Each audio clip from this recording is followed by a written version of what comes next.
من المصطلحات اللي هتسمعها كتير في مجال القيادة والإدارة هو مصطلح الحرس القديم.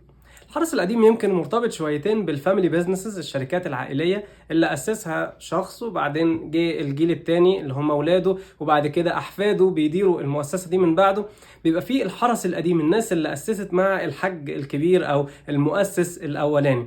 طبعا كلمة فاميلي بيزنسز مرتبطة شوية في ذهن الناس بأنها يعني حاجة مش احترافية قوي أو ما بيبقاش ليها نجاح كبير، وده مش حقيقي، لان في فاميلي بيزنسز كبيره جدا في الوطن العربي وخارج الوطن العربي محققه نجاحات رهيبه وخرجت بره الدوله اللي اتاسست فيها كمان، والامثله على ده كتير.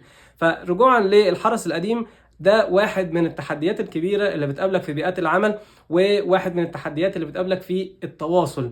ان انت ازاي هتتواصل مع الحرس القديم، تتعامل مع الريزيستنس تو تشينج اللي هم بيعملوها، المقاومه للتغيير، تتعامل مع انك تكسب ثقتهم، لان هم متعودين على الطريقه القديمه من الشغل، متعودين على ان كل حاجه بتمشي بورق، كل حاجه بتمشي بمجهود ذاتي. مش هينفع ان احنا نجيب AI تولز اوتوميت حاجات كتيره وتسرع الموضوع.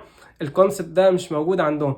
فان انت ازاي تنقل خبراتهم ومعرفتهم، لان دول صندوق اسود للشركه، عارفين كل الخبرات بتاعت الشركه. اتعاملنا مع الجهه الحكوميه دي وحصل ايه، واتعاملنا مع المورد ده، واتعاملنا مع العميل ده. كل الخبرات دي انت عايز تحطها في سيستم وتكون حاجه تقدر ان انت تستخدمها لاجيال بعد كده. ده من التحديات اللي بنناقشها كتير في مجلس القادة، سواء في البودكاست الاونلاين او في السيشنز التفاعلية الاوفلاين. تقدر تتابع معانا التفاصيل دي اكتر بانك تنضم على جروب الواتساب بتاعنا وتتابع الحاجات اللي بننزلها على طول، والميتينجز والميت ابس اللي احنا بنعملها باستمرار سواء اونلاين او اوفلاين.